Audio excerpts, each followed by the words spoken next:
Dear participants, this is problem statement number 13 of track 2. This problem statement aims at developing simple, interpretable and easily transferable classification-based QSR models for large channel inhibitory activity.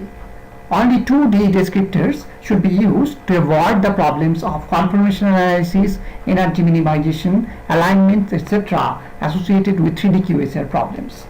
The descriptors used should have definite physiochemical meaning, providing appropriate mechanistic interpretation.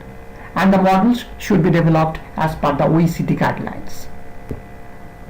QSR is a ligand-based approach which we can start from appropriate molecular structure representation from which a set of descriptors can be computed, which can then be subjected to various feature selection tools for extraction of important features, and then an appropriate regression or classification based algorithm can be used to develop the model, which can then be validated using different metrics, and then the model can be used for prediction and interpretation purpose. The biological activity value which is going to be used for model development should be in the log scale for regression based methods, but for classification based methods we use binary type of data like toxic and non-toxic and so on. The data set should be divided into a training and a test set. The training set is used for model development and the test set is used for prediction purpose to validate the developed model. We should also take care about applicability domain of the developed model. Finally, the model should be interpreted and can be used for designing of new compounds.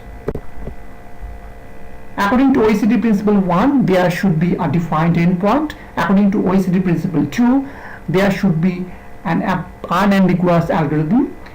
According to OECD Principle 4, there should be appropriate measures for goodness of fit and predictive measures. According to OECD Principle 3, the applicability domain of the model should be checked. According to OECD Principle 5, the mechanistic interpretation of the model should be available. There are different metrics to understand the quality of the developed model. For example, some of the goodness of fit and quality measures are Wilks lambda and canonical correlation coefficient. Different internal and external variation metrics include sensitivity, specificity, accuracy, precision, F measure, Matthews correlation coefficient, G means, Cohen's kappa, AUC ROC, ROCED, ROC fit, and so on.